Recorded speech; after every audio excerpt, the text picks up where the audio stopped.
صلی اللہ علیہ وآلہ وسلم نے فرمایا کہ دو کلمات ہیں، کلمتان خفیفتان، ہلکے پھلکے ہیں، حبیبتان الی الرحمن، اللہ کو بہت پیارے ہیں، ہلکے پھلکے ہیں لیکن ثقیلتان فی المیزان ہیں، وزن میں بہت بھاری ہیں۔ حبیبتان الی الرحمن، اللہ کو وہ دونوں بہت پیارے کلمے ہیں۔ وہ کیا ہیں؟ سبحان اللہ و بحمدہ، سبحان اللہ العظیم۔ پاک ہے اللہ اپنی حمد کے ساتھ، سبحان اللہ العظیم، وہ اللہ پاک ہے جو بہت عظیم ہے۔ تو یہ دو کلموں میں جو سودے ہیں وہ بہت بھاری ہیں، یہ مراد ہے۔ میزان ان کا بہت بھاری ہے اور زبان پر ہلکے ہیں۔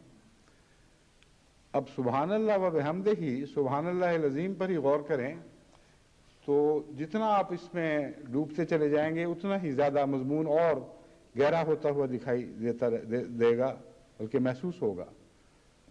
جتنا اس مضمون میں سفر کریں اتنا یہ مضمون پھیلتا چلا جاتا ہے۔ سبحان اللہ کا مطلب ہے اللہ پاک ہے، اور کس کس چیز سے پاک ہے اس پر غور کریں تو پھر تسبیح ہوگی، ورنہ خالی زبان سے کہہ دینے سے کچھ بات بنے گی نہیں۔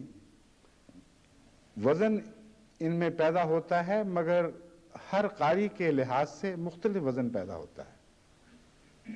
جب حضرت صلی اللہ علیہ وآلہ وسلم سبحان اللہ کہتے تھے تو ایک عام قاری کی طرح سبحان اللہ نہیں کہتے تھے، بلکہ ساری زندگی اپنے آپ کو اللہ کے حوالے سے پاک کیا تھا، اور ساری زندگی اس تلاش میں رہتے رہے کہ کوئی ایک ذرہ بھی ایسا نہ ہو جو خدا تعالیٰ کی عظمت کو پیش نظر رکھتے ہوئے میری دل کی دنیا کو اس لائق نہ ٹھہرائے کہ اس میں خدا تعالیٰ جلوہ گر ہو۔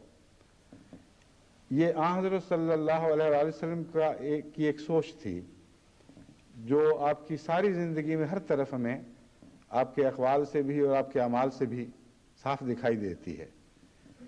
سبحان اللہ کا یہ معنی پھر بنتا ہے کہ ہر وقت اللہ کی تسبیح کو پیش نظر رکھتے ہوئے اپنے نفس کو پاک کرتے چلے جانا، کیونکہ ناپاک جگہ پر پاک وجود نہیں آیا کرتے۔